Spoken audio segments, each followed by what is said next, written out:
Everyone, salutations. Welcome to our My Brother's Keeper National Forum. I know it's been some time since we have been hosting a monthly one like we used to, but we have taken time off to really revamp, get back out into the education field and just understand what's going on around the country when it comes to providing equitable outcomes for students of color. And lately what the MBK team has come to understand nationally is this image that we have in understanding equality and equity most importantly, and we see that some of our educators use that as interchangeable words when they're really not. So we really want to kick off our new MBK Forum this year in talking about bringing liberation to reality through equity. So we're going to really talk about how you take your students, especially your students of color, your African American boys, from where they are in that trench right here in reality, and take them to a place where they can feel liberated in their school environment. So we are going ahead, and please, as you join on, please mute yourself. So as we get into the agenda, we're going to cover some housekeeping items. We're going to share with you the MBK best practices that was voted on by all of our MBK constituents as best practices for My Brother's Keepers programming. And then we will introduce our guest speakers. And I will ask again, as you're coming on, just feel free to mute yourself. So in preparation to hand it off to our guest speakers, everyone, I ask you politely to go ahead and mute your microphone. There will be a question and answer portion after each speaker shares their content. And you have two options of how you can ask your questions. You can send the questions through the chat feature, and I will ask the question to the guest speaker, or you can raise your hand using the raise hand feature on WebEx, and we will unmute you so you're able to ask your question. If you have any questions, comments, or feedback, please send your follow-up questions or responses to myself or Rick Purcell. And as I shared with you, again, we will always put this up at the beginning of each session because this is what we've all voted on as best practices for My Brother's Keeper programming. So if you're sitting at your desktop right now, your laptop, if you're on your phone, snap a picture of this real quick and save this, because if you want to start the work, or if you've already started the work, or you're continuing the work of My Brother's Keeper programming, these are the best practices that we found across the country that was going on in school districts where it was strong My Brother's Keeper programming happening.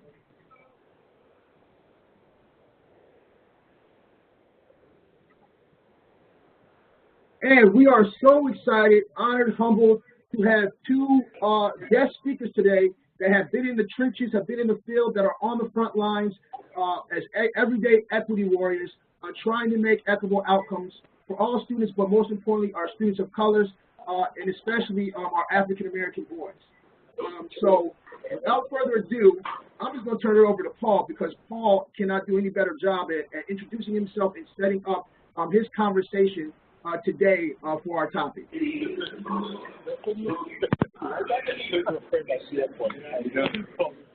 Paul, take it away.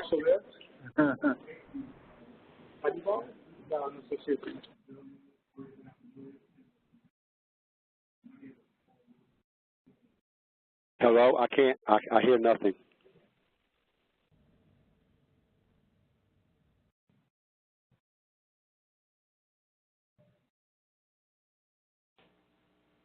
Can you guys hear me? I got you now. Yes, sir.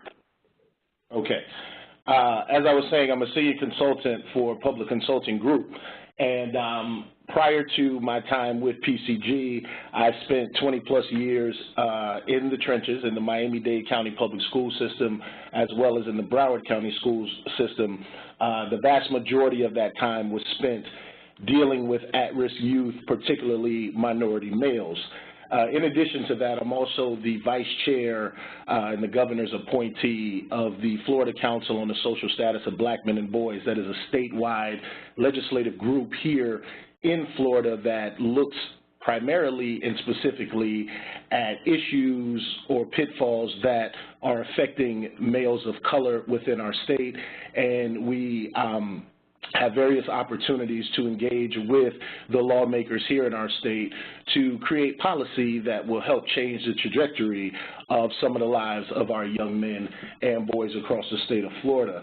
I'm excited to be on this call speaking about this particular topic. It is very passionate. I'm very passionate about this topic, and it is indeed something that I'm happy to hear school districts having conversations around, because this is long overdue as we talk about how to liberate our young men and bring them from reality to liberation through equity and access. So just to start and kind of set the table, our young men of color face a vast array of obstacles every single day, some of which we know of and some of which we may not be privy to. The negative images that are constantly perpetuated in the media that oftentimes depict young males of color as thugs or gangsters or criminals, the unconscious bias and prejudice that they deal with based on stereotypes and stereotype threat, the proliferation of guns and drugs that have flooded the urban core in which the vast majority of these young people live and have to survive, the lack of opportunity and resources that they're faced with on a daily basis, as well as the disparities within the criminal justice system that many males of color have to deal with. And we talk about post-traumatic stress syndrome, and I think that that's unfair when we're talking about this particular group of our society. These young men are dealing with chronic traumatic stress. They're dealing with this trauma every single day. In fact, just recently, some of you may be familiar with this particular artist, but an artist by the name of Meek Mill, he just dropped his latest project, and he has a song on the project called Trauma. And I just want to recite a portion of that song. This is the hook of the song, just to give you a better understanding of the mindset and mentality of a lot of our young men that are coming out of the urban core. And it goes like this. How do you wake up in the morning feeling evil? It's the trauma. When the drugs got a hold of your mama and the judge got a hold on your father. Go to school, bullet holes in the locker. This is my everyday trauma. And for some, this is entertainment, and it sounds good on the beat, and it's a nice song to bob your head to. But for others, particularly the artists themselves and the young men that he's speaking to, that's their reality every single day. That is the reality that they're faced with and that they deal with. So when we talk about what we need to do to help these young men move to that phase of liberation, the first thing we need to do is accept their reality and understand the various facets and the magnitude and the gravity of the extenuated circumstances that many of these young men are coming to your schools with, are darkening your doorsteps with. Understanding and accepting that this is where they're coming from and how they're coming is a huge step towards leading them to liberation. I want to share with you, I want to introduce, and hopefully the video will work and that you can hear what's being said. But I want you to meet two kids. I want you to meet Jackson Langford, who's a senior at McLean High School, and Cedric Forte, who's a junior at Heritage High School. These schools are exactly 51.3 miles away from each other. So close, but as you will hear in the video, so close but yet so far away.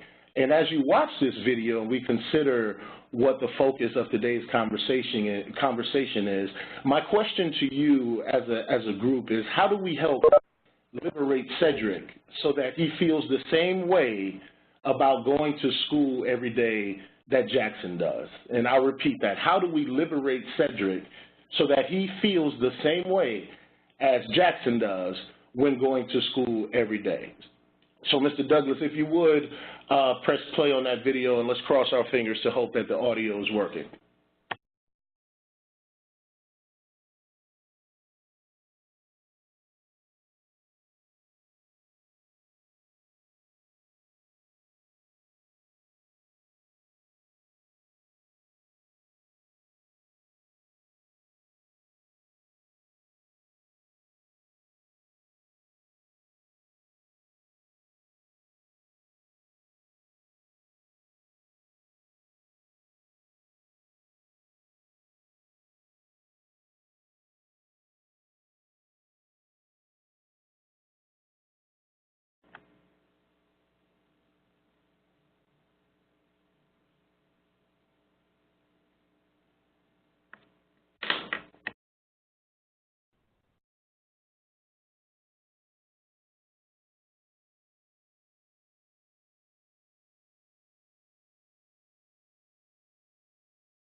Bruce, can we verify that audio is coming out? I hear the audio, but I would have to hear from others if they can hear it. I don't hear the audio. Hey, I love your daughter. I can't hear the audio either. Thank you. So it sounds like you have to go ahead and recap it for us, Paul. We have to keep it moving then. So we can send this out for follow-up. Not a problem. Basically, what's being said and what's being described is exactly what I prefaced it with. The schools are so close but yet so far away. Jackson, who's a student at McLean, talks about his course load and the fact that he has courses like advanced leadership in technical theater and in peer mentoring and things along those lines. When Cedric talks about, you know, your basic math and English and biology and the like. And what Cedric, as he's walking right here through the school, he's talking about, if you can see the walls and that they're different colors, he's talking about the fact that the school did try to cover some of the graffiti, but his words are they got tired of trying, so they just stopped and gave up on trying to paint the walls. And what he's saying is we don't understand why we aren't afforded the same types of opportunities and pathways as Jackson is, as he's showing right now his the planetarium and observatory that's at McLean High School. And Jackson actually says, if every school was like McLean High School, it would definitely increase the standard of living and make things a lot better for everyone. And I wanted to share this with you from a student perspective, and I'll make sure that Bruce sends out the link to everyone so that you can hear the audio. But I wanted to share this because it definitely sets the stage and the tone of the tale of two schools that we're talking about. We have some students that are exposed to various enrichment activities and course loads that will prepare them to compete that we're looking for. There's not adequate. And there are some kids whose buildings are falling apart and some kids who don't have the opportunity to advance themselves as quickly as they would like. So when we talk about, some would argue that the playing field is level. Some would argue that every kid in America has the opportunity to receive a quality education and use that education to get their own slice of the American pie. And it sounds great in theory, but in reality, as this picture is showing that Bruce has displayed on the screen, in reality, a lot of our kids are in a trench. And in order for them to get out of that trench, it's going to take the effort from everyone involved in their lives. As I talked about, these young men are facing some extreme circumstances, and for that to be the case, many males of color face those same issues or some version of them when they enter their school buildings. The school building that is something that is sometimes the only safe haven in the community that these young men have to go to. This is a major issue, and I feel like it's contributing to us losing an entire generation of young males to the various pitfalls in society. We aren't teaching the kids the way that they learn, and we, in terms of equity versus equality, ultimately leading to liberation, we must accept the hard, true facts that truly plague education today. And one of those facts is the dearth of the cultivation of genuine relationships with minority males, particularly black males. And part of that issue is most of our 85% white female teaching population has extreme difficulty cultivating and nurturing those genuine relationships due to a difference in perception and perspective. But before we dive into that, I want to pause here for a moment and introduce my colleague that's on the line, Mr. Jay McNair. Jay has 20-plus years of public education experience as well, in addition to many years of experience teaching internationally for the Department of Defense. He's worked primarily in low socioeconomic communities, and he specializes in relationship cultivation with minority males. And I thank him so much for being on the call with us, because today he is the only administrator in his building, and he stepped away to join this conversation and share some of the things that he's been doing and some strategies that you can take back to your respective locations and help your teachers understand the importance of cultivating these particular relationships. So I want to turn it over to Mr. Jay McNair right now. Boy, that's a wonderful introduction. I don't even know who that guy is you're talking about. Yeah, I really appreciate MBK as well as PGC for bringing attention to this, we're not going to say problem, but the lack of effort of what's going on, paying attention to what's going on, I should say. And I'm just here to try to teach, to try to let people know what I do. And I'm going to start off with saying that the statement I'm about to say is widely forgotten throughout our business of education. Relationships are the true cornerstone of a quality education. Without the relationship, we can't get out of the kids what we want. You have to, a kid has to like you to be able to learn from you. Just like if you want your employees to do the best job that they can possibly do, you can't have them dislike you. You have to do everything in your power for them to at least respect you. So I think that is widely forgotten, especially when it comes to our minority males, because of the perceptions that Paul spoke about earlier. There are things that go on in the communities that, you know, we see on TV, that we read about in the paper, that is widely categorized as, you know, thuggish behavior or whatever. We take that as that was what it is, and it's not necessarily that. But we don't necessarily get to know the kids, and I am as guilty as anyone. So building relationships, in my opinion, can be or is more important than the educational content that we push. Many school districts are pressured by the state. They put pressure on teachers and administration to get quality results, but we're trying to get them from broken kids. The teachers must learn how to commit to fixing the broken kid before we can expect the desired results from that same kid.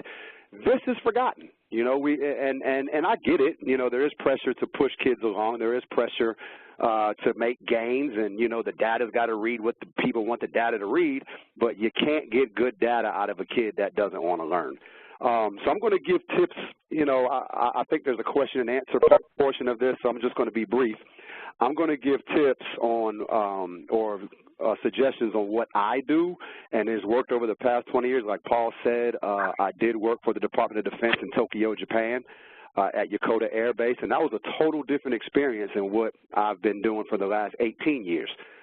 Just to be brief, my first year of teaching, I had 30 kids in my class, and on the first conference night, I had 60 parents. So I really didn't have to come to work if I didn't want to, because my parents ran my room. I had to have a schedule of parents to come in because they all wanted to help. Well, when I got back to Florida, working in Hillsborough County at Title I school, 98% free and reduced lunch, that was not the reality. So I really had to learn how to get the best out of my kids and their families as well. The first thing I have to say is that teachers must be persistent. Building relationships is not going to start by having one conversation. It's not going to start by just saying hello to the student.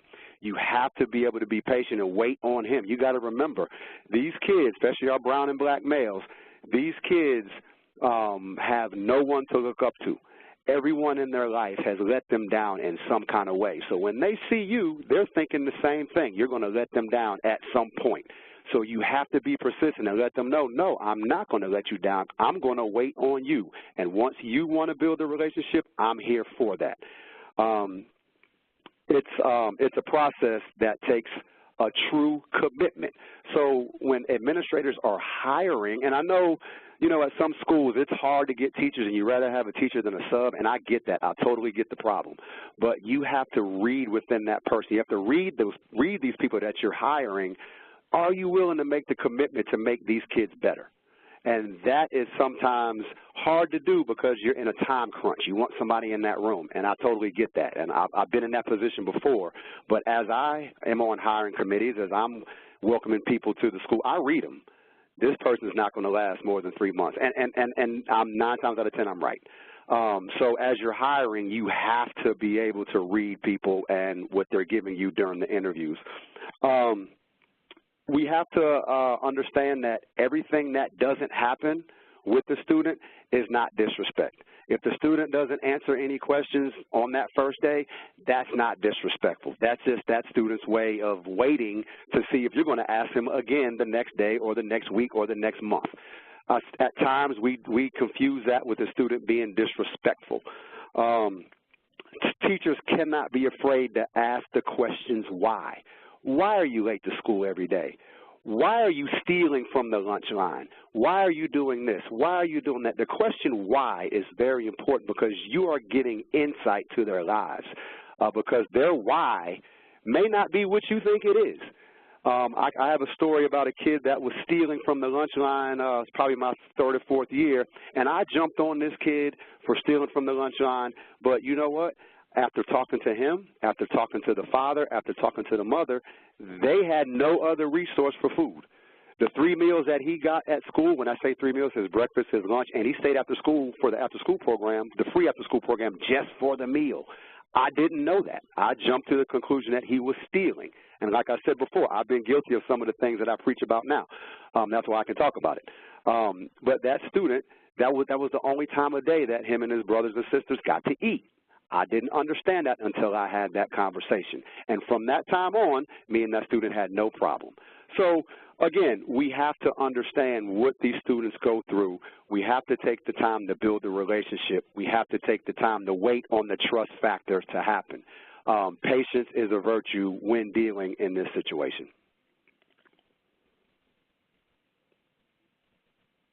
I guess I'm done. I have no audio. All right. No, you got audio. Thank you, Jay. Okay. Thank you, Paul. Very, very enlightening. Those are some good strategies. So at this point in time, we're going to open up the forum for Q&A. I'm going to unmute all. Keep in mind, you can also send me your question via the chat feature. Okay, it looks like we already have some questions here. Let's see here. Oh, we got some kudos too. Kudos saying relationships are the true cornerstone of equity in education. Jay, they like that one. Okay, this question is from Lewis Brinson, and Paul, let me just unmute you real quick so you're free to answer as well. Sure. Chat box back up here. All right, the question is this: how do we strengthen the awareness of our young men first? Our young men first teacher of the Black woman. So how do we strengthen the awareness of our young men with the teacher first, especially with Black women? And the short-term goal is to educate our sisters on how to raise young Black boys in spite of the absence of the father. The long-term goal is to reconnect the fathers to their sons. So, Jay and Paul, how would you respond to that? I think what Dr. Brinson, and I know Dr. Brinson, he and I have had some great conversation around equity and access down in Pinellas County, where he represents.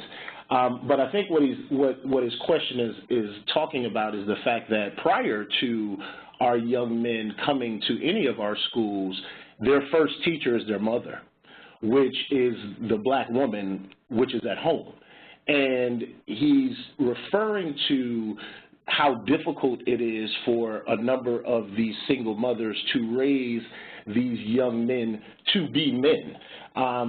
As a young man that was raised in a single-parent household, I know how difficult it was for my mother to raise me in a way that understood that I needed certain discipline and guidance and structure, however, still respected the fact that she could not do it alone, and exposed me to a number of positive images of emulation while I was growing up, so that they could teach me particular things that I needed to become a man. And I think what Dr. Brinson is referring to here is how can we connect those dots, and how do we strengthen the awareness of the black woman, which is the mother at home, of the pitfalls and issues that our kids will reach or deal with when they get to school. And Dr. Brinson, to answer your question, I think it falls right in line with what we've been talking about. That's another level of relationship cultivation that is seemingly absent. Usually the relationship between the child's school and the child's parent is a combative one. Why? Because typically and generally, not in all cases, but generally, the only interaction that occurs between the child's parent and the child's school is when an incident has occurred, or when punishment is the topic, or when the child is in trouble for something or another, generally and typically.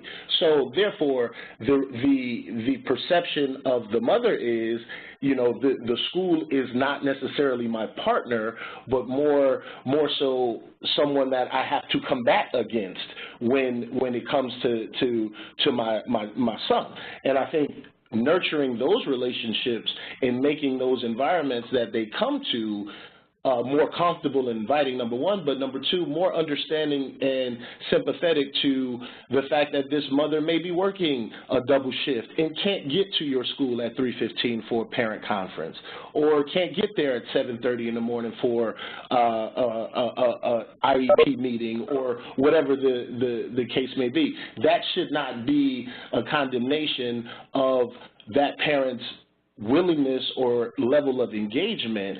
That should be a telltale sign that, okay, how can we make this more convenient for this parent? If we truly want to see this kid get to liberation, then this is a team effort. And I'm really not a cliche guy, but it takes a village is one that I reference often, because it absolutely does. This is not something that just falls squarely on the shoulders of the school teacher, nor the school principal, nor the guidance counselor, nor the parent alone. This is a team effort, and in order to do that, we have to gel and galvanize as a team in the best interest of our kids. Hey, Jay, how would you respond to Dr. Brinson's question as well? But take this as context also. And speaking to Paul opening up with the hook line from the new project from Meek Mill when he's talking about trauma, and he says his father is a lifer, or the father is not present in the home.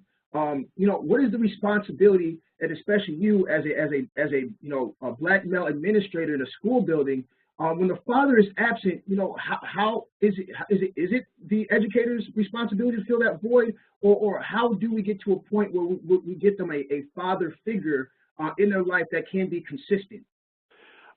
First of all, I'd like to say hello to Dr. Brinson. He's been very influential in my career in Hillsborough County. He's a very good man and a very hard worker, and I've learned a lot from Dr. Brinson. But to answer your question, I would say it's not the responsibility, but it's the responsibility for us to take the responsibility. We have a job description, okay? So that's your only really responsibility. But in reality, we have to be willing to take the responsibility. And as I'm getting older in this business, parents are younger than me. So now as I'm nurturing the kid, I have to nurture that single mom. I have to tell that mom what this kid is going through at the age of 11, what this kid is going through at the age of 14.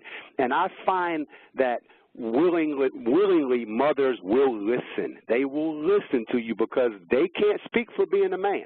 They can just speak for their experiences of raising their kids.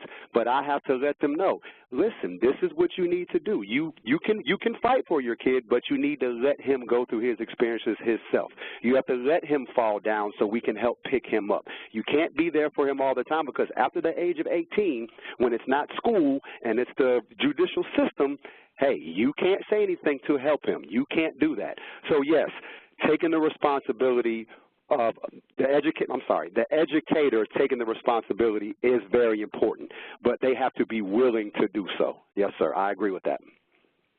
Thank you for that, Jay. Thank you, Dr. Britcher, for the great question. We appreciate that. Do we have any other questions? Remember, you can send it through the chat, or you can use the raise hand feature, and I will unmute you to ask the question. Hey, we have a question. There we go. Is that Rick? Yes. May I ask a question? Yes, please. And I am white, and my intrinsic touch point to this issue is nowhere near where I would like it to be. But my question is, when I think about fathers, I think about we can't let this be a chicken before the egg, or chicken or the egg situation. We've got kids that are looking for the father figure, and then why, or should we be looking at more workforce development, job transition training, something that fathers can get support to get maybe some of the work that would allow them to be more successful at home? And not knowing much about that, it does feel like there's a kind of a scaffold of issues at stake here in terms of students not having a father at home. And Bruce, you may have to help me rephrase that, or Paul, that question, but it feels like, you know, we keep addressing the students, which we need to do, but how might we address the family, or how might we address that father who probably desperately desires to be more helpful to his family, but maybe there's a workforce issue there? Yeah, Rick, and thank you, because you highlight some of those systemic issues that and societal issues that we've referenced and that we talk about. You know, a lot of these fathers are unfortunately victims of the criminal justice system and the vicious cycle that is created once you're a part of that system.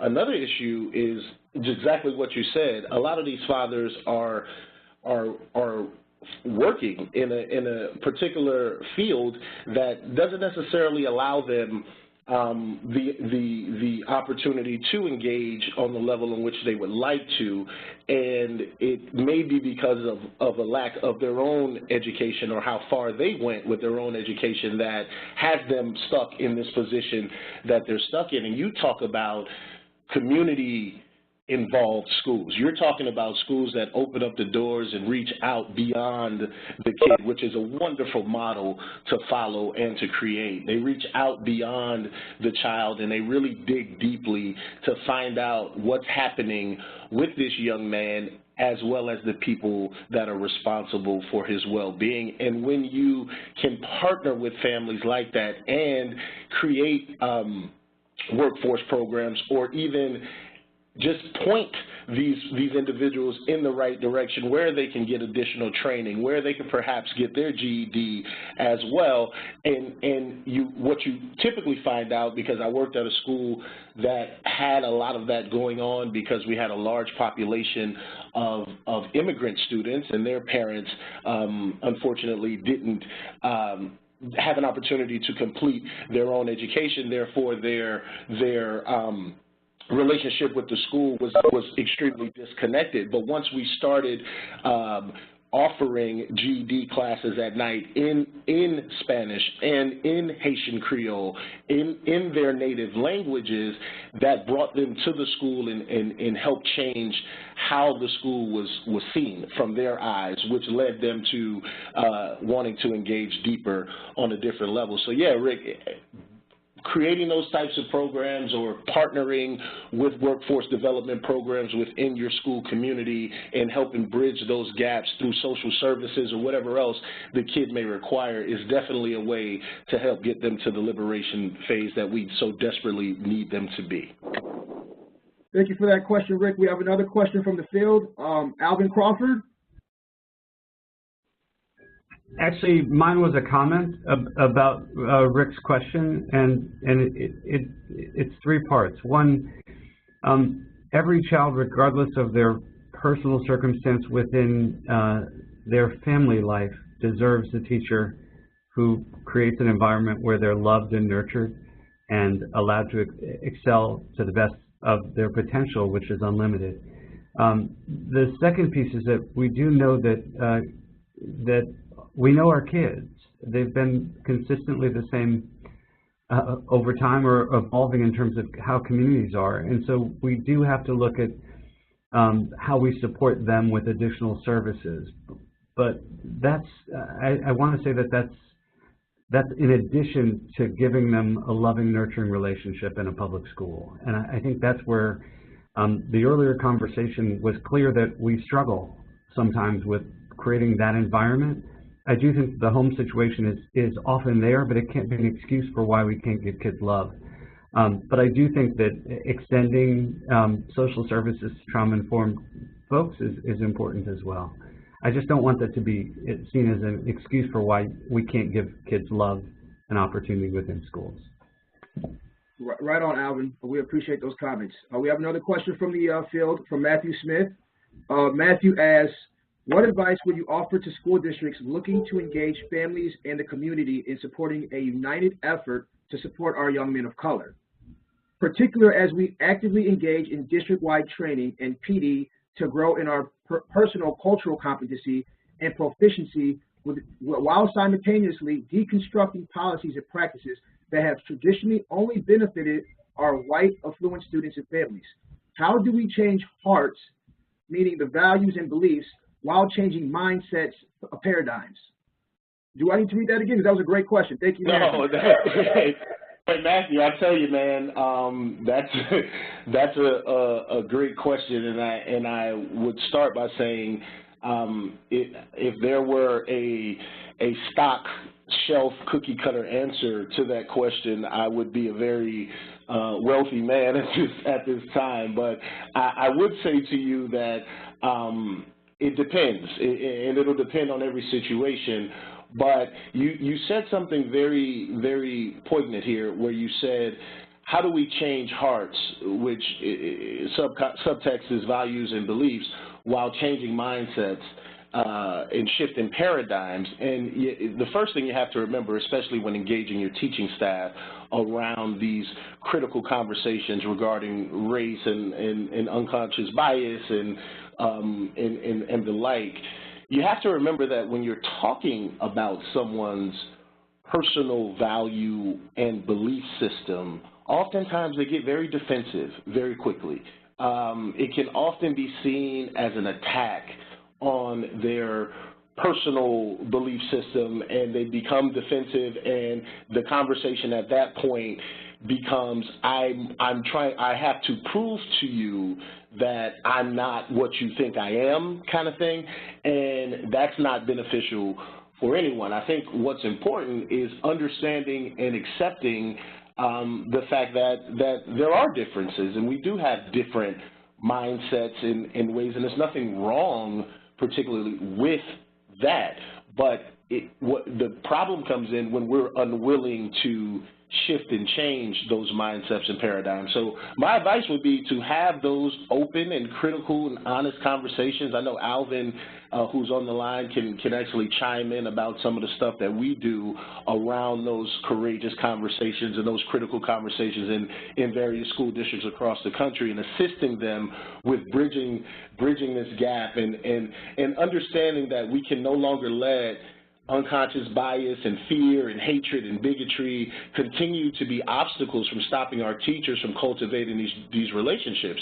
We can't let fear, we can no longer fear what we don't understand, and must be willing to shift from that fixed mindset to that growth mindset, must be willing to promote that culture of academic optimism as opposed to that culture of low expectations. So Alvin, I don't know if you want to chime in on that piece as well. Sure, I'll say a couple points. One, this is both a system level challenge, but also down to an educating teacher's perspective. And the reality is that with a majority of teachers being white middle class women, we have to make sure that those teachers, and all teachers, it's not just white teachers, it's black teachers, Latino and Asian as well, we have to make sure that our teachers have the right level of professional development to become culturally competent. We're doing work in Broward right now around Glenn Singleton's work, Courageous Conversations About Race, and surprisingly, this depth level course content is actually changing hearts and minds and getting people to look introspectively at their own beliefs and practices. And I think with all of this, this is about developing people to see all kids as being their own and taking them as far as they can. There's a new report from the New Teacher Project that talks about how the kids can work hard, but that we often in systems don't provide the resources and support that they need to be effective. So it's really systems failing kids rather than kids failing on their own. And it's worth a read if you haven't seen it. But I think overall, it's possible to build capacity in people both to be culturally and linguistically competent. Yeah. And I think we really have to be focused on making sure that that happens.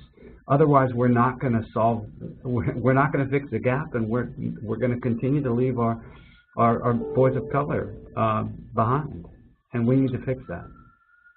I got a great follow-up to what Alvin just said, and I'm gonna ask this question towards Jay. Jay, the question is this. So it sounds like, as we spoke earlier, we had a student issue, but now I want to look at this through the lens of an adult issue. Especially, can you speak, Jay, to how you address the belief gap at your building in terms of what your teacher workforce, and understanding that all students in their classroom can learn? How do you go about addressing the belief gap? I would start by saying this. I'm at a pretty much all-black school, and I think these students are lucky to have majority black teachers. But in school districts, I don't think that the cultural differences or cultural awareness is pushed enough for those who don't understand and work in these buildings. I think the understanding of cultural differences will help teachers understand what they're lacking and what they need to be doing in their classrooms to close the achievement gap, to close the learning gap. Because, again, all kids do not learn the same. There is no, like Paul said, cookie-cutter way of doing this job. You have to be able to be versatile in your approach to each and every student, especially the minority students. And if you don't understand that, like I've heard this thrown out a couple of times, it kind of shocked me, that 85% of the workforce is white females. Well, I don't think a lot of them grew up where their kids come from that they teach. So they have to understand what's going on before they can have expectations of the students in the classroom. But I think if we close that gap, the learning gap will close as well. Okay. Thank you for that. We have another question from Byron G, and this is going to be our last question, so I'm cognizant of the time, so we stay on time. Byron asks, the viral video that happened in Guilford County with 2 white males using hate speech, what are your thoughts or appropriate responses to help lead students and teachers as well as educate them? I'm not sure if Byron's referring to educate them in regards to why we shouldn't be using that type of language, or educate them in understanding differences. But either way, listen, racism is a learned behavior, and we understand that it can be indoctrinated over a lifetime, or it can be indoctrinated with a 30-second conversation with the grandfather that you hold in high regard. So there's not these young men, these white males, and I'm not sure I've seen the video that he's referring to, but I've seen videos like it, and I can only imagine some of the words that were being used and some of the things that were being said, and oftentimes this is a cry for attention for some of these young people, but oftentimes this is where they truly feel that they live in regards to their feelings toward the opposite race or toward African Americans, and it goes back to that whole perception versus perspective thing, and us fearing what we don't understand, or that stereotype threat coming to fruition right there in that type of situation. So Matt, to answer your question and talk about how you lead teachers and students through an education process around why that type of language is so damaging, you start with the truth, and you start with honesty and showing how that old saying, sticks and stones won't break my bones, but words will never hurt me. I'm not sure who came up with that, but words do hurt.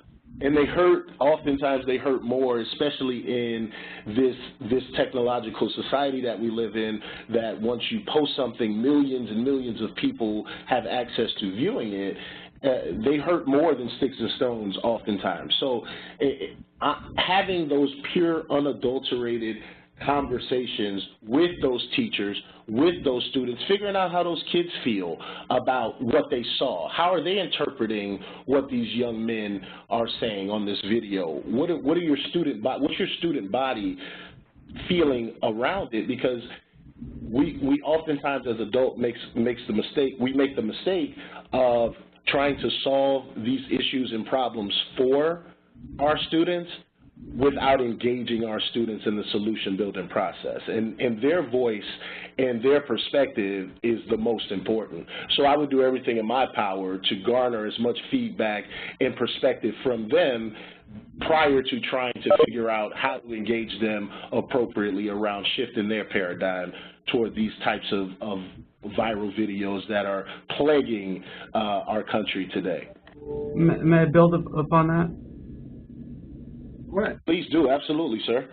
So essentially, we know, just looking at all the data, that race is a factor, and I think that we have to, often it's under the surface rather than so overt. I think in the fact that it's so overt, it allows us to have a really courageous conversation that might be uncomfortable, but I think we have to accept that if we're going to address this, we have to be ready to feel and experience discomfort, but it is a teachable moment. It's a chance to really have those conversations with faculty about what we're going to actively do about changing the situation. It's a chance to have active conversations with students as well. Some may or may not feel equipped to have that conversation, so it's certainly wise to seek help. But I think the larger point is that we have to acknowledge that race is a factor. We have to take those moments and opportunities to actually address it so that we can fix it, because it doesn't just go away. We actually have to overtly make it a teachable moment. Can I chime in real quick on that? Please. Sure. Remember, I think in the first part I was speaking, don't be afraid to ask the question why. So when the students that you hear have done these things, and I deal with this all the time with even our students, I ask them, why do you feel that these people, why do you use those words? Why are you saying these things about white people? Or, like you were saying, why are you saying this about black? Why? We need to understand the kid's mindset before we can fix it. We can't just go try to fix something that we don't know about. So we cannot be afraid to ask the question why. That question why sparks great conversation in social issues that we deal with, because we are living in rough times right now. We really are, and it's the trickle down effect is now into the elementary schools. So we have an opportunity as educators to teach, to understand, to have teach the students to understand what they're saying and find out why they're saying it. And like Paul said, it's indoctrinated, it's been learned, but we can figure out why. I think that's what the why question is like very, very important. All right, so it looks like we had 3 great questions come in right towards the end. Of course, when I say we're wrapping it up, everybody wants to ask another question. So Jay and Paul, in about 3 minutes, I'm going to give you the last 3 questions, and feel free to answer them, but you got 2 or 3 minutes. So here we go. The first one, and I think this is in sum, is what can we do to help young black mothers help raise our sons now, today? Okay? Let's just start there. I'll ask them one by one. What can we do to help young black mothers help raise our sons now today? For me, I can tell you what I do. I just try to let the parents understand that you can't always be the safety net. They have to learn how to do things on their own. It's so prevalent in the black community because the parents are so young. You know, they're having the kids at 16, 17 years old. So when the kid is 14, the parent is not that much older. So they are used to saving them. They have to let them learn on their own. That's the advice I can give to black mothers, and that's the advice that I do give to young black mothers. Let the kid be a kid. You can't save him from everything that he encounters. All right, that's great. All right, so next question. Minneapolis Public School District launched a program whereby they recruited young men of color to work as cultural translators or content experts.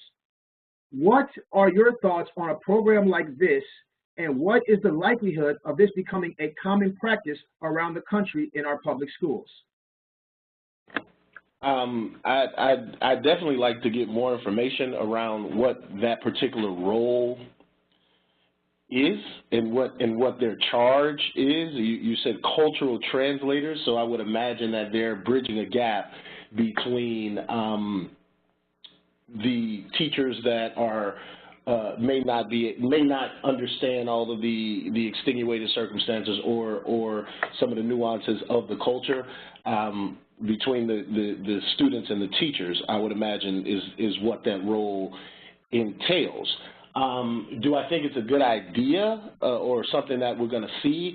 I think it definitely will help get the ball rolling. However, I think liberation really, if we're talking about getting the liberation, teachers should be able to understand that without a translator. They should be able to widen their paradigm and their horizon to be able to understand kids that are coming from various aspects of life and change their perspective and perception of these young people coming in based on the fact that they have a genuine love for kids. So yeah, will that help? Sure, but is that something that I think we need to create as a long-standing practice? And that's just me talking without having a whole bunch of information around the role. But in my mind, our teachers need to be able to do that on their own if they truly want to help our kids reach liberation. All right, thank you. And this last question, and this will be the last question. This is addressed to Mr. McNair. The question goes like this. I coached a young AA boy 6 years ago on a basketball team, AA ball. Okay, AA ball 6 years ago. Okay. I have remained in close contact with him and his family. Yesterday, I learned from him that racism is rampant at an area school. I told him I wanted to help and that I would get to him on how. What do I do now? Call the principal, call the superintendent. Mr. McNair, what is your advice? Oh, it's an African-American boy he meant. I coached a young African-American boy 6 years ago. Okay, he coached a young male six years ago. I would have to get, before you take things to a school, you have to get the complete story and verify the story through the student, through the parent, through their experiences. And then, yes, if the coach doesn't feel like he's stepping on toes, I would maybe call and ask some questions at the school, because that's where this is happening. And it does. It is going on. It's very rampant with our young males through the AAU programs because there's money involved. So I understand what the coach is going through, but yes, verify the story with the student. Being that he's following the student from coaching him 6 years ago, I'm sure their relationship is tight, so that student trusts him. And yes, they can approach the school and further see what's going on and see how they can fix it. Yes, sir, I agree with that. Appreciate that. Thank you, Mr. McNair. So in closing, everyone, first, I just want to give a virtual round of applause to our guest speakers today. Thank you, Mr. McNair. Thank you, Mr. Wilson. And really, in our final remarks, as we're addressing our MBK constituents, and we're going to continue to keep these conversations going on a monthly by monthly basis, we ask, how equitable is your district and or schools? And if you want to learn more about what the MBK Forum is doing around equity studies, please reach out and let us know, and we will give you some more information about how you can find out how equitable your school or your district is.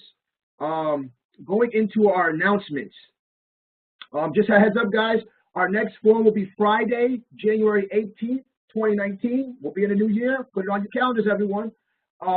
Please contact Rick, myself, or Alvin Crawford if you would like to share how your district or community is providing equitable outcomes for students of color. We are always trying to hear about some of the best practices, because what we're trying to do here is to collaborate instead of trying to reinvent the wheel. We're all going through some of the same similar challenges in our district, but we just have our little intricate, small differences amongst one another. But if we learn how to collaborate, we can make that much more progress. So that's what we're trying to do with this platform, is to collaborate around best practices to provide equitable outcomes. And the more that you share with us, the more that we have a platform to get the word out for all of our equity warriors and our equity champions out here on the front lines trying to do this work in their communities. We have partnered with LA Unified School District. If you're interested in attending the Young Men of Color Conference in Los Angeles, please reach out and we will share more about how you can take advantage of that opportunity. Next, did you guys get your MBK swag? Did you even know we had MBK swag? Well, we have MBK swag. This is at no cost to you, but what we're trying to do here is we're really trying to, I guess, wear and share our MBK Forum pins to express your support for providing equitable outcomes for students of color. Then we have Eddie the Equity Elephant. And what Eddie the Equity Elephant does is he's a friendly way of helping us address the elephant in the room. I have seen school districts use Eddie the Equity Elephant as a way to let everyone know that we're about to discuss a topic that is really an elephant in the room that does not like to be talked about or uncomfortable. But we use this Eddie the Equity Elephant to go ahead and to open up and share around, you know, what that challenging issue or uncomfortable issue is amongst the stakeholders or leadership team. And again, like I said, we're here to collaborate and share best practices. So everyone, I want to thank you for your time today. We really do appreciate it, taking time out of your busy days to come and listen to our speakers talk about how they are making equitable outcomes in their communities. If you have any questions, any follow-up, please let Rick or myself know. Our email addresses are right here. Our Twitter handles are there as well. Make sure that you are following MBK Forum on Twitter so you can keep up to all dates. And when you do receive your equity pin, your MBK Forum pin, make sure that you take a picture, tweet it out with the hashtag Equity Warrior. We want to highlight, we want to get the word out that, you know, this is a real platform that is helping our communities share best practices to provide those opportunities to all of our students. And this is serious work, this is intentional work, and this is why we take time out of our schedules to ensure that you guys are hearing all the great work that's going on out here. I'm seeing some folks say things about funding. Funding is key, but you know what? That's why we get on this forum, to understand how we're providing resources to do this type of work in our communities. So please continue to come on, share, be engaged with us, because we want to engage with you on how we help our students of color have the opportunities and access in their communities. Everyone, thank you for your time today. Have a blessed weekend. Thank you.